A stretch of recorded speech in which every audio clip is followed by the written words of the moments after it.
In a world where justice should be blind, why do some people still see color first?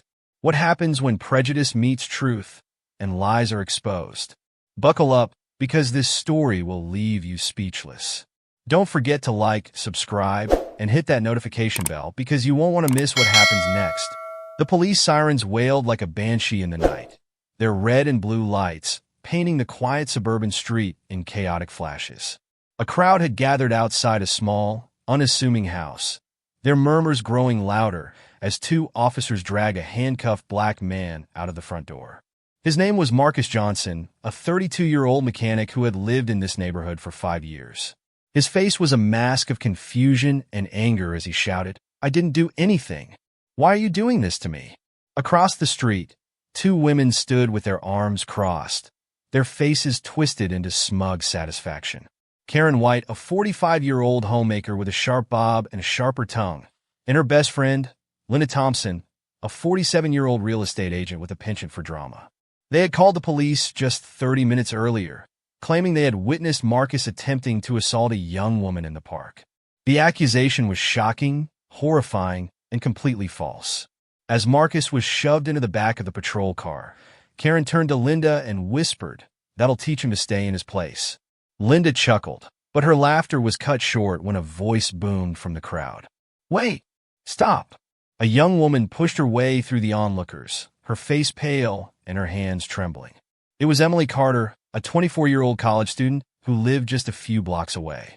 She was the supposed victim in Karen and Linda's story, but her expression told a different tale. "This is wrong. He didn't do anything to me. Those women are lying." The officers paused, their hands still on the car door. Karen's face turned red with rage as she stepped forward. "Don't listen to her. She's just scared," he threatened her, "and now she's too afraid to tell the truth." Emily shook her head violently, tears streaming down her face. "No, that's not what happened. I was jogging in the park, and I tripped and fell. Marcus saw me and helped me up. He was kind, and he even offered to call an ambulance. These women saw him helping me and started yelling that he was attacking me. They're the ones who called the police." The crowd erupted into murmurs, their eyes darting between Marcus, Emily, and the two women. Karen and Linda exchanged nervous glances, their confidence wavering. One of the officers, a tall man with a stern face, stepped forward. "Ma'am, is this true? Did you falsely accuse this man?" Karen opened her mouth to respond, but no words came out. Linda stepped in, her voice shrill. We thought we saw something. We were just trying to protect her." The officer's eyes narrowed. "You thought? Do you realize the seriousness of what you've done? You've accused an innocent man of a horrific crime based on nothing but your assumptions." Marcus, still handcuffed in the back of the car, leaned forward. "Please, just let me go. I didn't do anything wrong." The officer hesitated, then turned to his partner. "Uncuff him. We need to sort this out." As the officers released Marcus, Karen and Linda began to back away, their faces pale. The crowd's murmurs turned into angry shouts. "Shame on you," someone yelled. "You should be arrested for this." But before anyone could make a move, a new voice cut through the chaos. "What's going on here?" It was Officer Ramirez, a seasoned detective who had just arrived on the scene. He took one look at the situation and immediately sensed that something was off. Someone better start explaining, and it better be the truth. The crowd fell silent as Karen and Linda stammered, trying to come up with an excuse. Marcus stood tall, his eyes locked on the two women who had tried to ruin his life. Emily stood by his side, her face determined. The truth was out, but the fallout was just beginning. And then, just as the tension reached its peak, a loud crash echoed from down the street. Everyone turned to see a car speeding away, its tires screeching against the pavement. Karen and Linda exchanged panicked looks before Linda whispered, "We need to get out of here. Now!" But it was too late. Officer Ramirez stepped in front of them, his hand resting on his belt. "You're not going anywhere. We're going to have a long talk about what just happened." The crowd erupted into cheers as Marcus was finally free, but the story was far from over. Karen and Linda's lies had set off a chain reaction that would change their lives forever. And as the officers led them away, Marcus couldn't help but wonder, What would happen next? What will become of Karen and Linda? Will they face justice for their lies? And how will Marcus recover from this nightmare? Stay tuned because this story is just getting started. Don't forget to like, subscribe, and hit that notification bell for the next chapter. The police station was a whirlwind of activity. Officers moved back and forth, their voices blending into a low hum of urgency. Marcus sat in a small, dimly lit room, his hands clasped tightly together. The cuffs were off, but the weight of what had just happened still pressed heavily on his shoulders. Across from him sat Officer Ramirez, his expression a mix of sympathy and determination. "Marcus, I need you to walk me through everything that happened tonight," Ramirez said, his voice calm but firm. "Start from the beginning." Marcus took a deep breath, his mind racing back to just a few hours earlier. It had been an ordinary evening. He had finished work at the auto shop and decided to take a walk through the park to clear his head. The sun was setting, casting a golden glow over the trees and the winding paths. He had just reached the edge of the park when he heard a cry. It was Emily. She had been jogging along the path when her foot caught on a tree root, sending her sprawling to the ground. Marcus had rushed over, his instincts kicking in. "Are you okay?" he had asked, kneeling beside her. Emily had looked up, her face twisted in pain. "I think I twisted my ankle," she had said, wincing as she tried to stand. Marcus had helped her up, offering his arm for support. "Do you need me to call someone? An ambulance, maybe?" Emily had shaken her head. "No, I think I'll be okay. Thank you, though. You're really kind." They had exchanged a few more words before Emily insisted she could make it home on her own. Marcus had watched her limp away, making sure she was steady on her feet before turning to leave. It had been a simple act of kindness, one he hadn't thought twice about. But Karen and Linda had seen it differently. As Marcus finished recounting the events, Ramirez leaned back in his chair, his brow furrowed. "So, you were just helping her. You didn't touch her inappropriately or say anything that could be misconstrued?" Marcus shook his head vehemently. "No, sir. I swear. I was just trying to help." Ramirez nodded, jotting down a few notes. "All right. We'll need to get a statement from Emily as well, but your story checks out so far. Those women, though," he trailed off, his expression darkening. "They're in a lot of trouble." Meanwhile, in another room, Karen and Linda sat side by side, their earlier confidence completely shattered. They had been separated from each other, each sitting in their own interrogation room.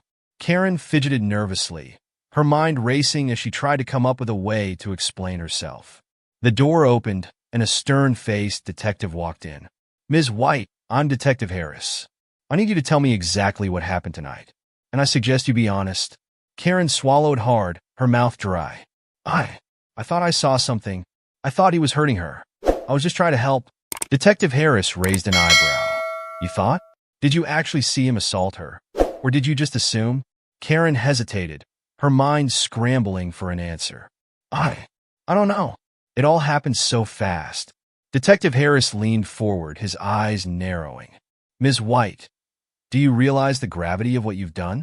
You accused an innocent man of a serious crime based on nothing but your own assumptions. That's not just wrong, it's dangerous." Karen's hands trembled as she clasped them together. "I didn't mean to. But her words trailed off as the weight of her actions began to sink in. She had been so sure of herself, so convinced that she was doing the right thing. But now, faced with the reality of what she had done, she felt a cold dread creeping over her. In the next room, Linda was having a similar experience. She sat across from another detective, her face pale and her hands shaking. "I didn't mean to cause any trouble," she said, her voice barely above a whisper.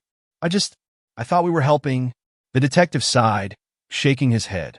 "Miss Thompson, you and your friend have caused a lot of trouble tonight. Not just for Mr. Johnson, but for yourselves as well. False accusations are a serious matter, and there will be consequences." Linda's heart sank as the words hit her. She had always prided herself on being a good person, someone who stood up for what was right. But now, she realized she had done the exact opposite. Back in the waiting area, Marcus sat quietly, his mind still reeling from the night's events. He couldn't believe how quickly things had spiraled out of control. One moment, he had been helping someone in need. The The next, he was being dragged away in handcuffs, accused of a crime he would never commit. But as he sat there, a small glimmer of hope began to grow. Emily had stood up for him, telling the truth even when it was difficult. The officers had listened, and now Karen and Linda were facing the consequences of their actions. Maybe, just maybe, justice would prevail. But as the night wore on, Marcus couldn't shake the feeling that this was far from over. Karen and Linda's lies had set something in motion, something that would have far-reaching consequences for everyone involved. And then, just as he was beginning to relax, the door to the waiting room burst open. A young officer rushed in, his face pale and his eyes wide. "We've got a problem," he said, his voice urgent. "Karen White and Linda Thompson, they're gone." Marcus's heart skipped a beat. "What do you mean they're gone?" The officer shook his head, his expression grim. "They slipped out while we were processing their statements. We've got officers looking for them, but they're in the wind." Marcus felt a cold knot of fear tighten in his chest. If Karen and Linda were willing to lie about something so serious, what else were they capable of? And now, with the police searching for them, who knew what they might do next? The night was far from over, and the stakes had just gotten even higher. The police station erupted into chaos. Officers scrambled, radios crackling with urgent updates as the search for Karen and Linda intensified. Marcus sat frozen in the waiting room, his mind racing. The idea that the two women had fled sent a chill down his spine. What were they planning? Were they running because they were scared of facing the consequences? Or was there something more sinister at play? Detective Ramirez stormed into the room, his face tight with frustration. "Marcus, we need to get you out of here. It's not safe. If those women are desperate enough to run, there's no telling what they might do next." Marcus stood, his legs feeling like they were made of lead. "Where am I supposed to go? They know where I live. They know everything about me." Ramirez hesitated, then nodded. "We'll put you in protective custody for now, just until we find them. You'll be safe, I promise." Marcus didn't argue. He followed Ramirez out of the station, his mind still spinning. As they stepped into the cool night air, he couldn't shake the feeling that he was being watched. He glanced over his shoulder, half expecting to see Karen or Linda lurking in the shadows, but the street was empty. The drive to the safe house was tense and silent. Marcus stared out the window, his thoughts a jumbled mess. He thought about Emily, the young woman who had stood up for him when no one else would. He thought about Karen and Linda, their smug faces as they lied to the police. And he thought about his own life, how it had been turned upside down in just a few short hours. When they arrived at the safe house, Ramirez handed him a key and a phone. "This is a burner. My number's already programmed in. If you see or hear anything suspicious, call me immediately. Don't take any chances."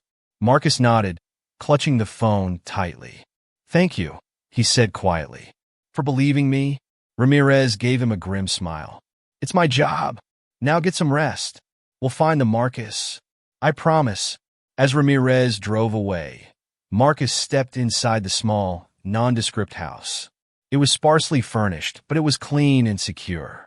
He locked the door behind him and sank onto the couch, his body finally giving in to the exhaustion that had been building all night. But sleep didn't come easily. Every creak of the house, every sound from outside, made him jump. He kept replaying the events of the night in his mind, wondering how things could have gone so wrong.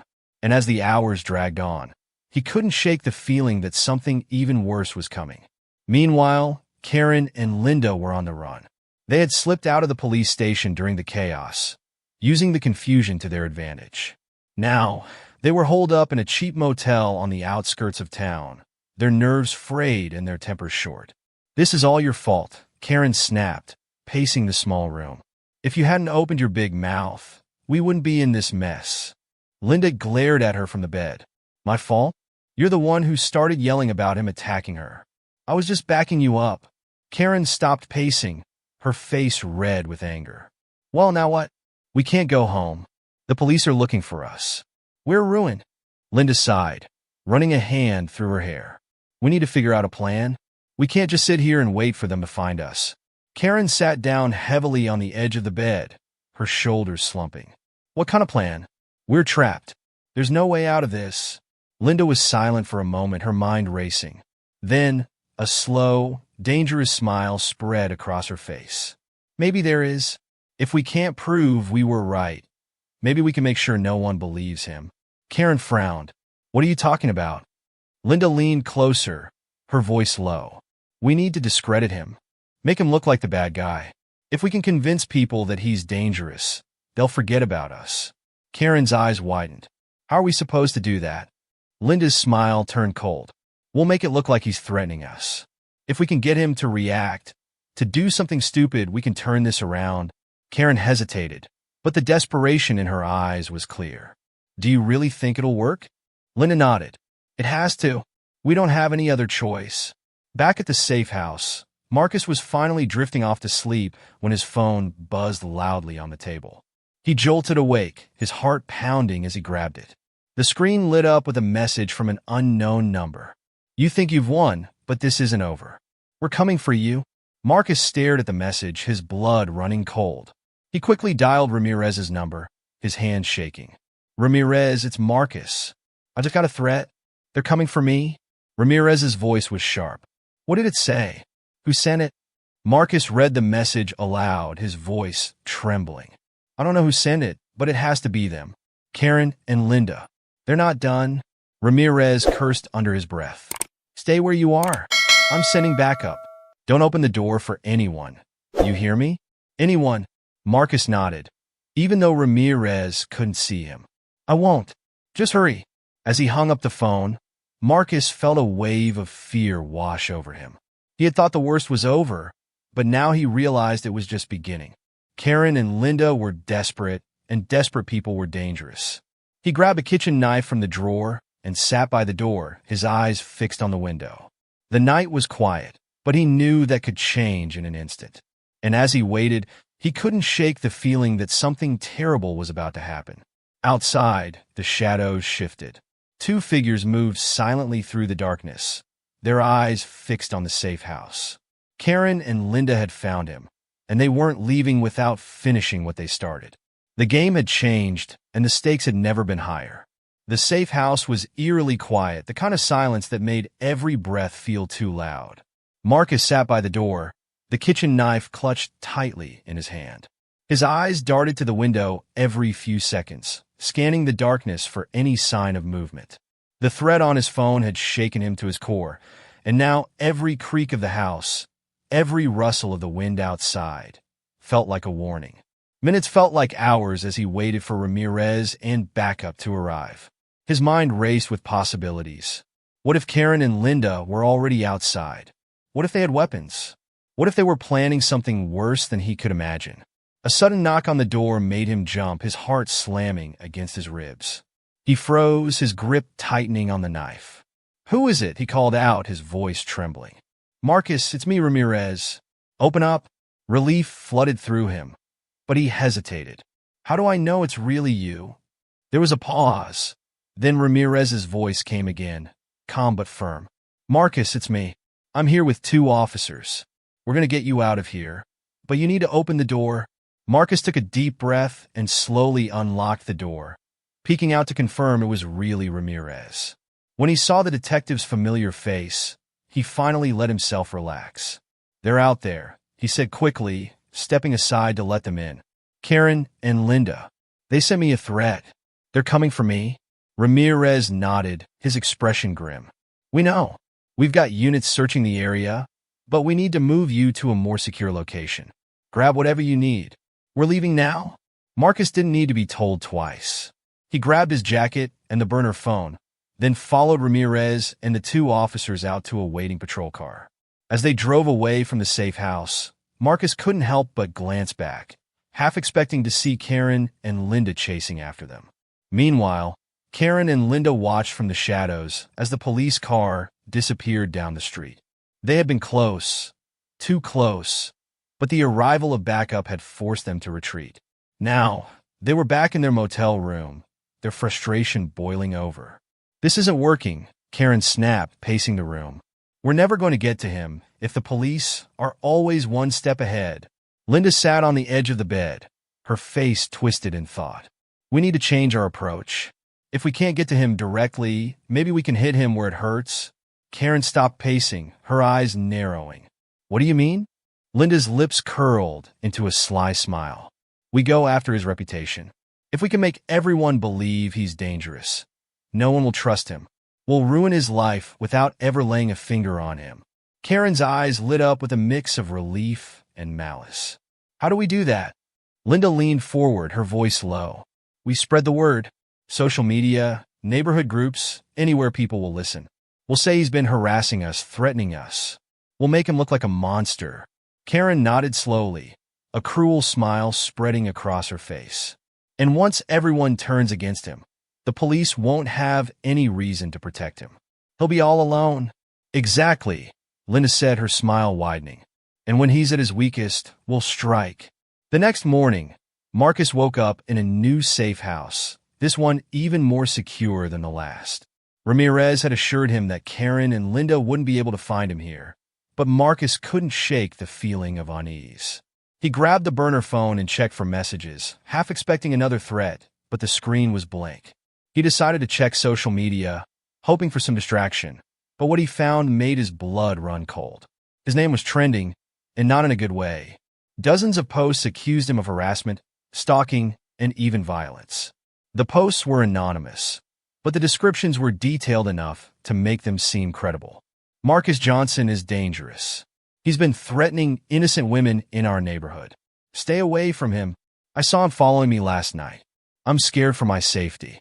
Please share this, so everyone knows. The police are protecting him, but we need to protect ourselves. Spread the word. Marcus's hands shook as he scrolled through the posts, his heart sinking with each one. The comments were even worse, with people calling for his arrest and even suggesting vigilante justice. He felt sick to his stomach. Karen and Linda were ruining his life without even being near him. He quickly called Ramirez, his voice frantic. They're lying about me online. They're making me look like a monster. You have to do something. Ramirez's voice was calm, but firm. I've already seen the posts. We're working on tracking down the accounts, but it's going to take time. In the meantime, stay off social media. Don't engage with anyone. We'll handle this. Marcus hung up, feeling more helpless than ever. He had always tried to live a quiet, honest life, and now was being torn apart by lies. He thought about Emily, the one person who had stood up for him, and wondered if she had seen the posts. Would she still believe him, or would she start to doubt him too? As the day wore on, the posts continued to spread, gaining traction with every share. Karen and Linda watched from their motel room, their spirits lifting as they saw their plan working. People were turning against Marcus, just as they had hoped. But their victory was short-lived. As they scrolled through the comments, they came across a post that made their blood run cold. I know who's behind this. Karen White and Linda Thompson, you're not as clever as you think. The truth is coming out, and you're not going to like it. The post was from an anonymous account, but the tone was confident, almost threatening. Karen and Linda exchanged nervous glances, their earlier triumph fading. Who is that? Karen asked, her voice trembling. How do they know our names? Linda shook her head, her face pale. I don't know, but we need to find out. If someone's onto us, we're in even bigger trouble than we thought. That night, Marcus sat alone in the safe house, his mind racing. The online attacks had shaken him, but the anonymous post defending him gave him a glimmer of hope. Someone out there knew the truth, and they were fighting back. But as he stared out the window, he couldn't shake the feeling that the worst was yet to come. Karen and Linda were desperate, and desperate people were capable of anything. The battle for his life and reputation was far from over, and the next move could change everything. The shadows outside seemed to shift, and Marcus tightened his grip on the knife. He wasn't going down without a fight. The anonymous post defending Marcus spread like wildfire. By morning, it had been shared hundreds of times, and the comment section was a battleground. Some people were skeptical, demanding proof, while others were starting to question the accusations against Marcus. The tide was turning, but not fast enough. Marcus sat in the safe house, his eyes glued to the burner phone as he refreshed the post every few minutes. The anonymous account hadn't posted anything else, and he couldn't help but wonder who was behind it. Was it Emily? Someone else who had witnessed what happened in the park? Or was it just a random person who had seen through Karen and Linda's lies? He wanted to reach out to thank whoever it was, but Ramirez had warned him not to engage. Stay off social media, the detective had said. Let us handle this. But it was hard to sit back and do nothing while his life was being torn apart. Meanwhile, Karen and Linda were in a panic. The anonymous post had thrown a wrench into their plan, and they were scrambling to figure out their next move. They sat in their motel room, the curtains drawn, their faces pale with fear. Who could it be? Karen asked, pacing the room. Who knows about us? Linda shook her head, her hands trembling as she scrolled through the comments. I don't know, but we need to shut this down before it gets worse. If people start believing him, we're finished. Karen stopped pacing, her eyes narrowing. We need to discredit the post. Make it look like Marcus is behind it, trying to cover his tracks. Linda frowned. How? We don't even know who's posting it. Karen's lips curled into a sly smile. We don't need to know who it is. We just need to make people think it's him. We'll create another account, post something that makes him look guilty, and then link it back to the anonymous post. If we can make it look like he's manipulating the narrative, no one will believe him. Linda's eyes lit up with a mix of relief and malice. That could work, but we need to be careful. If the police trace it back to us, Karen waved her hand dismissively. We'll use a VPN or something. They won't be able to trace it. Within hours, a new post appeared on social media. It was from another anonymous account, but this one was accusing Marcus of creating the original post to cover up his crimes.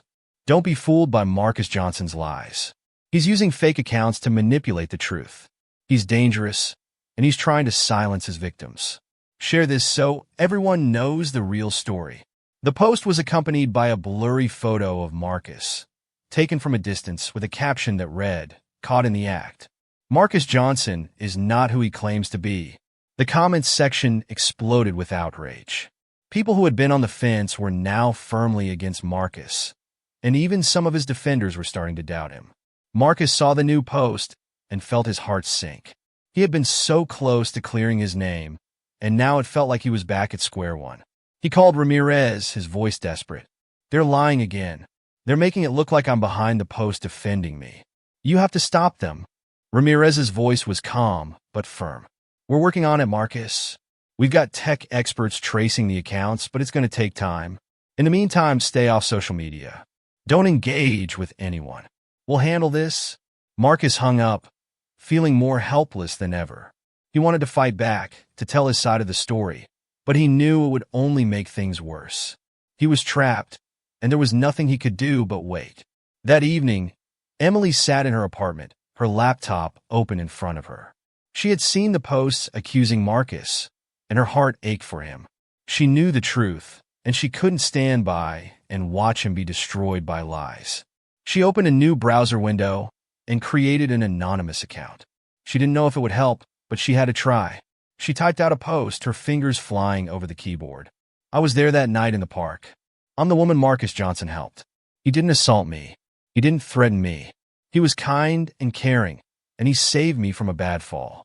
Karen White and Linda Thompson are lying. They accused him of a crime he didn't commit, and now they're trying to ruin his life. Don't believe their lies. The truth will come out. She hesitated for a moment, then hit post. The message went live, and within minutes, it started gaining traction. People were sharing it, commenting on it, and demanding answers. Emily sat back, her heart pounding. She didn't know if it would be enough, but she had done what she could. Now, all she could do was wait and hope that the truth would prevail. Karen and Linda saw Emily's post and felt a cold dread creeping over them. They had been so close to winning, but now their lies were unraveling. People were starting to question their story, and the pressure was mounting. We need to do something, Karen said, her voice trembling. If people start believing her, we're finished. Linda nodded, her face pale. We need to discredit her. Make it look like she's lying, or that she's working with Marcus. Karen's eyes lit up with a cruel idea. What if we say she's his girlfriend? That she's covering for him because she's in love with him? Linda smiled, her confidence returning. That could work. If we can make her look biased, no one will believe her. They quickly created another post, This one accusing Emily of being Marcus's accomplice. Don't be fooled by Emily Carter. She's Marcus Johnson's girlfriend, and she's lying to protect him. They're in this together. Share this so everyone knows the truth. The post was accompanied by a fake screenshot of a text conversation between Marcus and Emily, with messages that made it look like they were conspiring to cover up the truth. Emily saw the post and felt a wave of anger and frustration. She had tried to help, and now she was being dragged into the mess. She called Ramirez, her voice shaking with emotion. They're lying about me now. They're saying I'm Marcus's girlfriend, that I'm covering for him. You have to stop them. Ramirez's voice was calm, but firm. We're working on it, Emily. We've got tech experts tracing the accounts, and we're close to identifying who's behind them. In the meantime, stay off social media. Don't engage with anyone. We'll handle this. Emily hung up, feeling more helpless than ever. She had tried to do the right thing, and now she was paying the price. She thought about Marcus, alone in the safe house, and wondered if they would ever be able to clear their names. As the night wore on, the battle online continued to rage. The posts accusing Marcus and Emily were gaining traction, but so were the posts defending them. The truth was fighting back, but it was a slow and painful process. Marcus sat in the safe house, his mind racing. He thought about Emily, about how she had risked everything to stand up for him, and he felt a surge of gratitude. He didn't know if they would ever be able to clear their names, but he knew one thing for sure. He wasn't going down without a fight. The shadows outside seemed to shift, and Marcus tightened his grip on the knife. The battle for his life and reputation was far from over, and the next move could change everything. The online war raged on, but the real battle was just beginning. Marcus and Emily were caught in the crossfire of Karen and Linda's lies, and the stakes were higher than ever. The safe house felt like a prison, and Marcus was growing restless. He couldn't just sit there while his life was being destroyed. He needed to do something, anything to fight back. Ramirez had warned him to stay put, but Marcus was done waiting. He grabbed his jacket and the burner phone, then slipped out the back door. The night was cool and quiet, the streets empty as he made his way to Emily's apartment. He didn't know if she would even want to see him, but he had to try. They were in this together, whether they liked it or not. Emily was sitting on her couch, her laptop open in front of her, when she heard a soft knock at the door. Her heart skipped a beat. She wasn't expecting anyone, and after everything that had happened, she wasn't sure she wanted to answer. But the knock came again, more insistent this time. She crept to the door and peered through the peephole.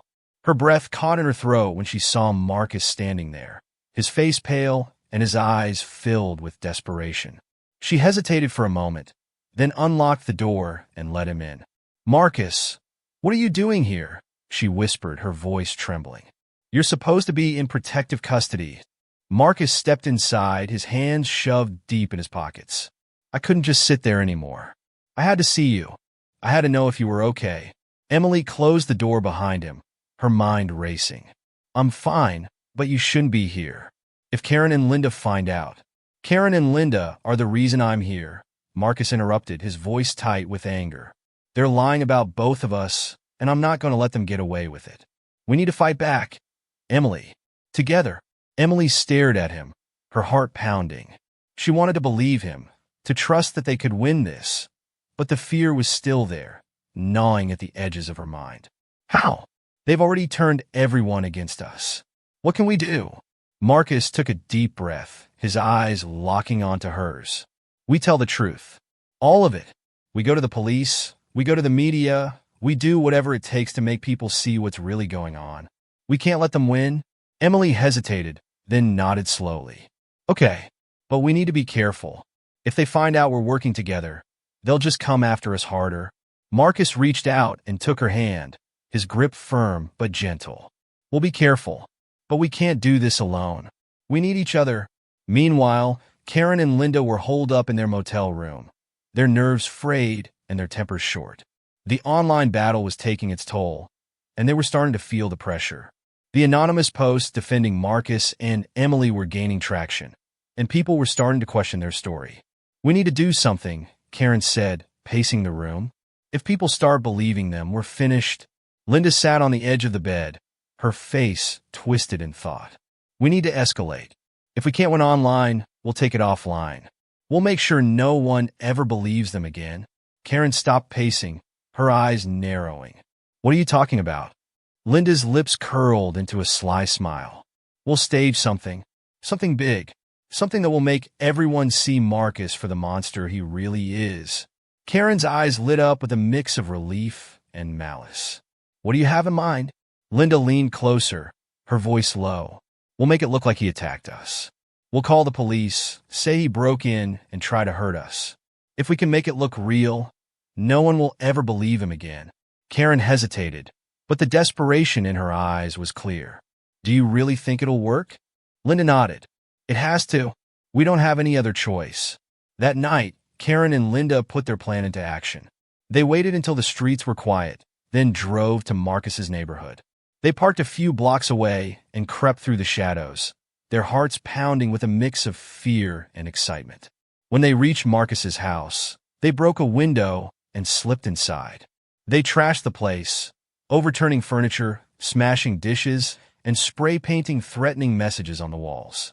Then, they called the police, their voices trembling with fake fear. Help! He's here! He's trying to kill us! Karen screamed into the phone. Please hurry! The dispatcher promised to send help, and Karen and Linda waited, their nerves on edge. They knew the police would be there soon, and they had to make it look real. Marcus and Emily were sitting in her apartment, trying to come up with a plan, when Marcus's burner phone buzzed. He glanced at the screen and saw a message from Ramirez. Marcus, where are you? Your house has been broken into. Karen and Linda are there, and they're accusing you of attacking them. Get back to the safe house now. Marcus's heart skipped a beat. He showed the message to Emily, his face pale. They're at my house. They're saying I attacked them. Emily's eyes widened in fear. What do we do?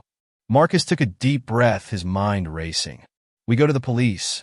We tell them everything. We can't let them get away with this. Emily nodded, her determination matching his. Let's go. They arrived at the police station just as Karen and Linda were being escorted inside. The two women were crying and shaking, their faces pale with fake fear. They pointed at Marcus as soon as they saw him, their voices shrill. He's here. He's the one who attacked us. Karen screamed, Please arrest him. The officers hesitated, their eyes darting between Marcus and the two women. Ramirez stepped forward, his expression grim. Everyone calm down. We're going to sort this out, but we need to hear both sides. Marcus stepped forward, his voice steady despite the fear in his chest. I didn't attack them.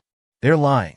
They broke into my house and trashed it, and now they're trying to frame me. Karen and Linda shook their heads, their tears flowing freely. He's lying. He's dangerous. Please, you have to believe us. Ramirez held up a hand, silencing them. We'll investigate this thoroughly. In the meantime, everyone needs to stay calm. As the officers led Karen and Linda away for questioning, Marcus and Emily sat down to give their statements.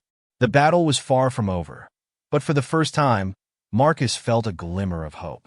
They were fighting back, and they weren't alone. But as he glanced at Karen and Linda, their faces twisted with fake fear. He couldn't shake the feeling that the worst was yet to come. The stakes had never been higher, and the next move could change everything. The police station was a whirlwind of activity. Officers moved back and forth, their voices blending into a low hum of urgency.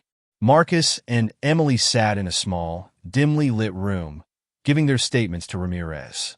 The detective's face was a mask of concentration as he listened, jotting down notes and occasionally asking questions to clarify details. Meanwhile, Karen and Linda were in separate interrogation rooms, their stories being scrutinized by other officers.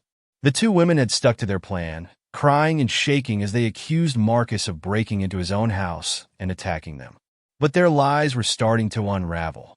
In Karen's interrogation room, Detective Harris leaned forward, his eyes narrowing. Ms. White, you're saying Marcus Johnson broke into his own house, trashed it, and then attacked you. Is that correct? Karen nodded, her face pale and her hands trembling. Yes. He's dangerous. He's been threatening us for days. Harris raised an eyebrow. And yet, you didn't report these threats to the police until tonight. Why is that? Karen hesitated, her mind racing for an answer. We were scared. We didn't think anyone would believe us. Harris leaned back in his chair, his expression skeptical. Ms. White, we've been investigating Marcus Johnson for days. We've seen the social media posts, the accusations, the threats. And now, we have evidence that suggests you and Ms. Thompson may have been the ones behind all of it. Karen's eyes widened in panic. What evidence? We didn't do anything. Harris slid a folder across the table, opening it to reveal a series of screenshots and IP addresses. We've traced the anonymous accounts back to your motel room. The posts accusing Marcus, the fake text conversations, the threats, they all came from you. Karen's face turned red with anger and fear. That's not possible. Someone must have hacked us. Harris shook his head, his voice calm but firm. We've also reviewed the security footage from Marcus's neighborhood. It shows you and Ms. Thompson breaking into his house, not the other way around. Karen's mouth opened and closed, but no words came out. She had been so sure of her plan, so confident that she could outsmart the police. But now, faced with the cold, hard truth, she felt a wave of dread crashing over her. In Linda's interrogation room, the scene was much the same. Detective Martinez sat across from her, her expression stern. Ms. Thompson, you're accusing Marcus Johnson of attacking you, but the evidence suggests otherwise. Can you explain that? Linda shook her head, her face pale and her hands trembling. I don't know what you're talking about. He's the one who attacked us? Martinez slid a folder across the table, opening it to reveal the same screenshots and IP addresses. We've traced the anonymous accounts back to your motel room. The posts accusing Marcus, the fake text conversations, the threats, they all came from you. Linda's eyes widened in panic. That's not true. Someone must have framed us? Martinez leaned forward, her voice low and steady. We've also reviewed the security footage from Marcus's neighborhood. It shows you and Ms. White breaking into his house, not the other way around. Linda's face turned red with anger and fear.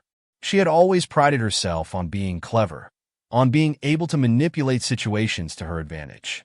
But now, faced with the undeniable truth, she felt a cold dread creeping over her. Back in the waiting area, Marcus and Emily sat side by side, their hands clasped tightly together. They had given their statements, and now they were waiting to see what would happen next. The tension in the air was palpable, and Marcus couldn't help but feel a glimmer of hope. Do you think they'll believe us? Emily asked, her voice barely above a whisper. Marcus nodded, his eyes locked on the door. They have to. The evidence is on our side. But as the minutes dragged on, the doubt began to creep in. What if Karen and Linda found a way to twist the truth? What if the police didn't believe them? What if they were never able to clear their names? Finally, the door opened, and Ramirez stepped into the room. His face was grim, but there was a hint of relief in his eyes. We've got them, he said, his voice steady. Karen and Linda have confessed. They admitted to fabricating the accusations, creating the fake accounts, and breaking into your house. They're going to be charged with filing false police reports, defamation, and breaking and entering. Marcus felt a wave of relief wash over him, but it was quickly replaced by a surge of anger. They ruined my life, he said, his voice trembling. They tried to destroy me. Ramirez nodded, his expression sympathetic. I know, and they're going to pay for what they've done.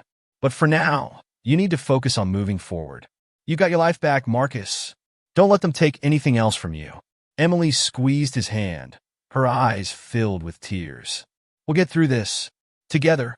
Marcus nodded, his heart swelling with gratitude. He had been through hell, but he wasn't alone. Emily had stood by him, and now, finally, the truth had come out. As they left the police station, the night air felt different, lighter, freer. The weight of the accusations had been lifted, and for the first time in days, Marcus felt like he could breathe again. But as he glanced at Emily, he couldn't shake the feeling that the battle wasn't entirely over. Karen and Linda had been caught, but the damage they had done would take time to repair. The online posts were still out there, and some people would always believe the lies. But Marcus knew that as long as he had the truth, and Emily by his side, he could face whatever came next. The shadows outside seemed less threatening now, but Marcus knew better than to let his guard down completely. The fight for his life and reputation had been brutal, but it had also shown him who he could trust. And as they walked into the night, he felt a glimmer of hope for the future. The worst was behind them, but the journey to rebuild their lives was just beginning. The days that followed were a whirlwind of emotions for Marcus and Emily.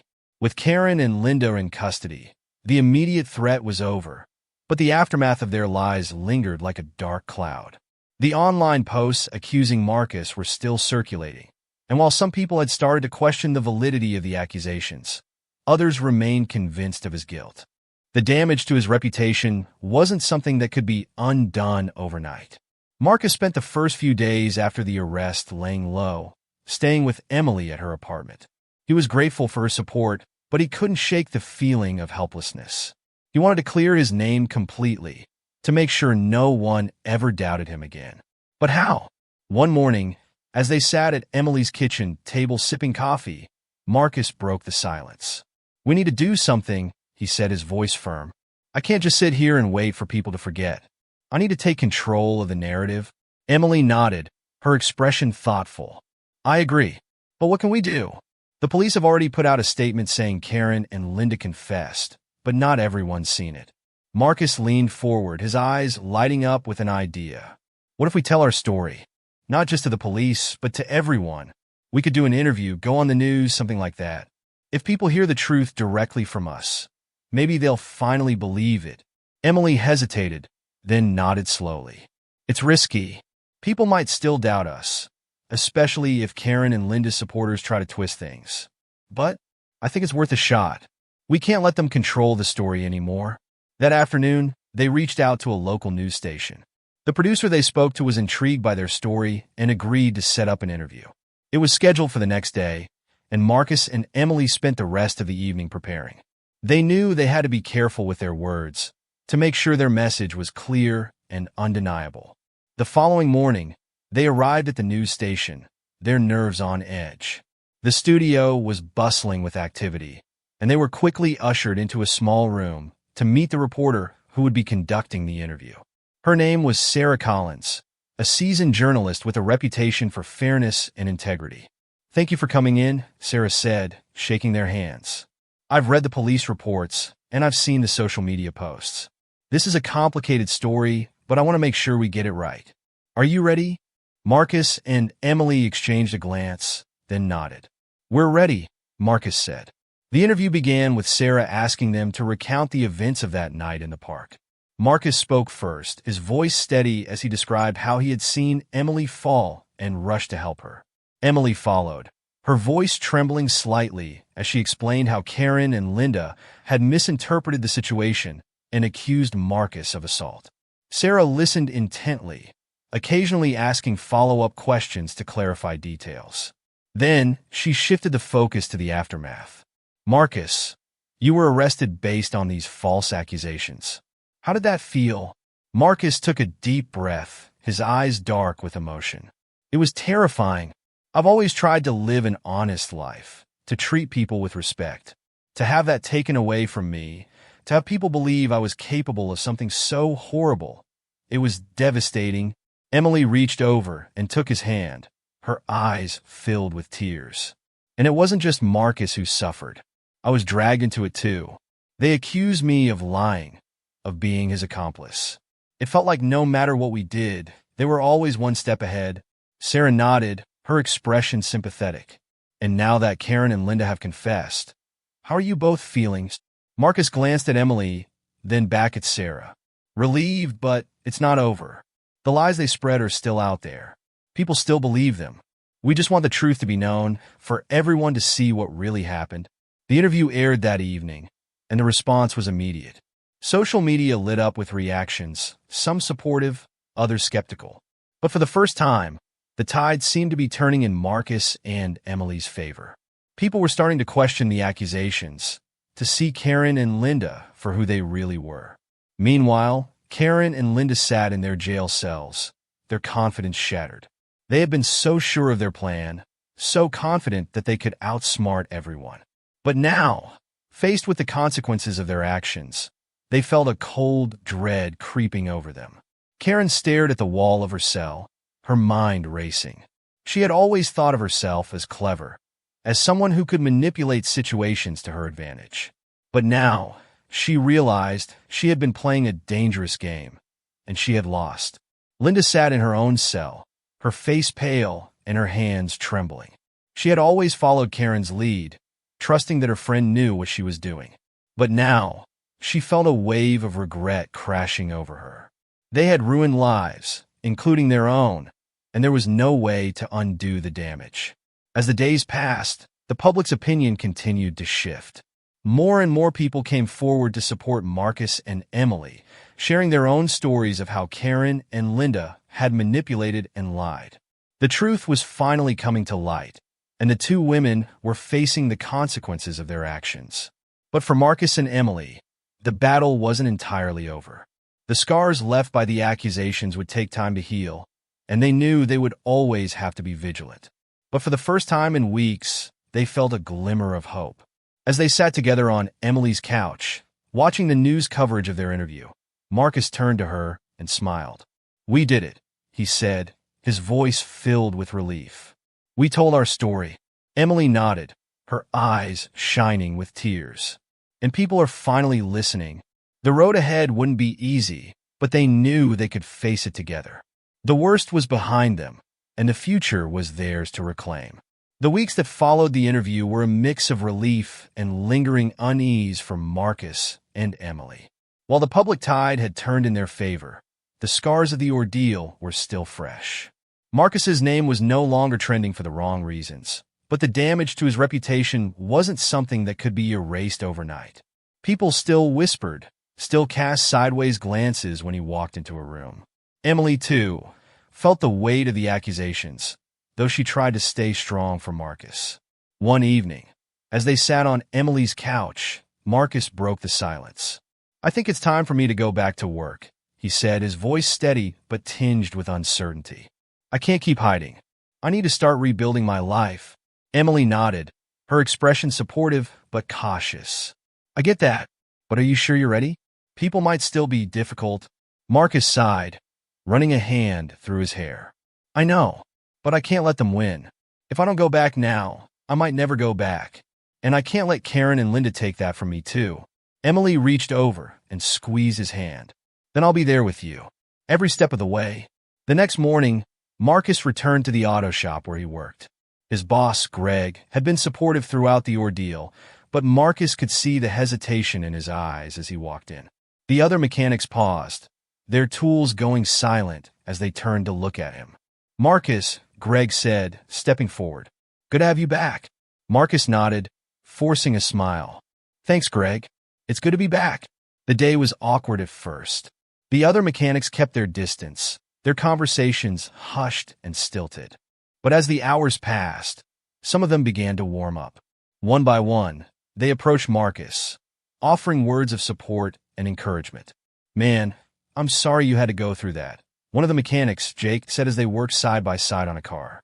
"Those women, they're monsters. I'm glad they're locked up." Marcus nodded, his throat tight with emotion. "Thanks, Jake. That means a lot." By the end of the day, Marcus felt a small sense of normalcy returning. It wasn't much, but it was a start. Meanwhile, Karen and Linda were facing their own struggles. Their trial date was fast approaching, and the weight of their actions was beginning to crush them. They sat in their jail cells, their once confident demeanors replaced by fear and regret. Karen stared at the ceiling, her mind racing. She had always thought of herself as untouchable, as someone who could manipulate situations to her advantage. But now, faced with the reality of prison time, she felt a cold dread creeping over her. Linda sat in her own cell, her face pale and her hands trembling. She had always followed Karen's lead, trusting that her friend knew what she was doing. But now, she felt a wave of regret crashing over her. They had ruined lives, including their own, and there was no way to undo the damage. As the trial began, Marcus and Emily sat in the courtroom, their hands clasped tightly together. The prosecution laid out the case against Karen and Linda, presenting the evidence of their lies and manipulation. The defense tried to argue that the women had acted out of fear and misunderstanding, but the evidence was overwhelming. When it was Marcus's turn to take the stand, he felt a surge of nerves. But as he looked out at the courtroom, he saw Emily sitting in the front row, her eyes filled with encouragement. He took a deep breath and began to speak, his voice steady and clear. He recounted the events of that night in the park, the kindness he had shown Emily, and the horror of being falsely accused. He spoke about the impact the accusations had on his life, the fear and isolation he had felt. And he ended with a simple statement: "I just want the truth to be known. I want people to see what really happened."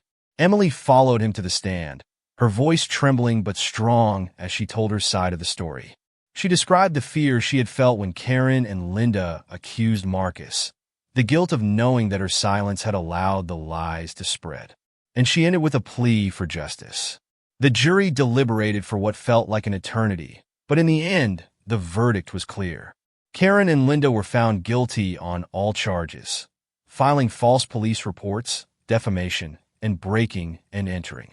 The judge sentenced them to several years in prison, with the possibility of parole after serving a significant portion of their sentences.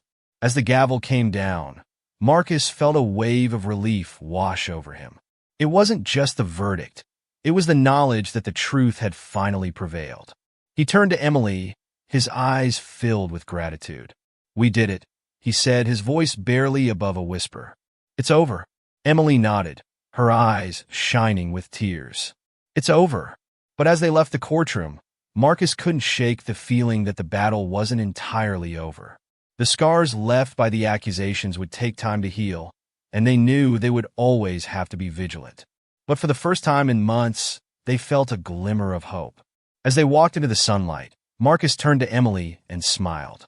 "Thank you," he said, his voice filled with emotion, "for standing by me, for believing in me." Emily smiled back, her eyes filled with love. "Always." The road ahead wouldn't be easy, but they knew they could face it together. The worst was behind them, and the future was theirs to reclaim. The months that followed the trial were a time of healing and rebuilding for Marcus and Emily. The public's perception of Marcus had shifted dramatically, thanks in large part to the news interview and the trial's outcome. People who had once doubted him now saw him as a victim of a cruel and calculated scheme. The auto shop where Marcus worked became a place of support, with customers and co-workers alike going out of their way to show their solidarity. But the scars of the ordeal ran deep. Marcus still found himself looking over his shoulder, his trust in others shaken. Emily, too, struggled with the lingering effects of the accusations. They leaned on each other, their bond growing stronger with each passing day. One evening, as they sat on the porch of Marcus's newly rented house, Emily broke the silence. "Do you ever think about what happened? Really think about it?" Marcus sighed, his gaze fixed on the horizon. "All the time. It's hard not to, but I try to focus on the fact that we made it through, that we're still here, still together." Emily nodded, her expression thoughtful. I can't believe how close we came to losing everything." If Karen and Linda had gotten away with it, Marcus reached over and took her hand, his grip firm but gentle. "But they didn't, and we're stronger because of it. We've got each other, and we've got the truth on our side." Emily smiled, her eyes shining with tears. "I love you, Marcus. I don't know what I would have done without you." Marcus smiled back, his heart swelling with emotion. "I love you too, Emily. More than anything." As the weeks turned into months, Marcus and Emily began to rebuild their lives. Marcus threw himself into his work, finding solace in the familiar rhythm of the auto shop. He even started mentoring a young apprentice, teaching him the skills he had spent years perfecting. It felt good to give back, to help someone else find their way. Emily, too, found a sense of purpose. She started volunteering at a local community center, helping victims of abuse and harassment navigate the legal system. Her own experience had given her a unique perspective, and she was determined to use it to make a difference. One day, as Marcus was working on a car, his phone buzzed with a notification. He wiped his hands on a rag and pulled it out, his heart skipping a beat when he saw the headline: "Karen White and Linda Thompson denied parole." He quickly scanned the article, his eyes widening as he read the details. The parole board had reviewed their case and decided that they had not shown sufficient remorse for their actions. They would remain in prison for the foreseeable future. Marcus felt a wave of relief wash over him. He had known that Karen and Linda were behind bars, but the possibility of their early release had always loomed in the back of his mind. Now, that fear was gone. He called Emily, his voice filled with emotion. "Did you see the news?" Emily's voice was soft but steady. "I did. It's over, Marcus. Really over." Marcus nodded, his throat tight with emotion. "Yeah, it's over." That evening, Marcus and Emily celebrated with a quiet dinner at home. They talked about the future, about the dreams they had put on hold during the ordeal. Marcus mentioned the possibility of opening his own auto shop someday, while Emily talked about going back to school to study law. As they sat together, their hands clasped tightly, Marcus felt a sense of peace he hadn't felt in a long time. The road ahead was still uncertain, but they were facing it together, and that was all that mattered. The next morning, Marcus woke up early, the sun just beginning to peek through the curtains. He slipped out of bed, careful not to wake Emily, and made his way to the kitchen. As he brewed a pot of coffee, he thought about everything they had been through. The fear, the anger, the pain, it had all been worth it because it had brought them to this moment. Emily joined him a few minutes later, her hair tousled and her eyes still heavy with sleep. "Morning," she said, her voice soft. Marcus smiled, handing her a cup of coffee. "Morning. I was just thinking, we've come a long way, haven't we?" Emily nodded, her eyes filled with love. "We have, and we got a long way to go, but we'll get there. Together." Marcus reached over and took her hand, his heart swelling with gratitude. Together, as they sat there, the sun streaming through the windows, Marcus felt a sense of hope he hadn't felt in a long time. The worst was behind them, and the future was bright. They had faced the storm and come out stronger on the other side. And as they looked ahead, they knew that whatever came next, they would face it together.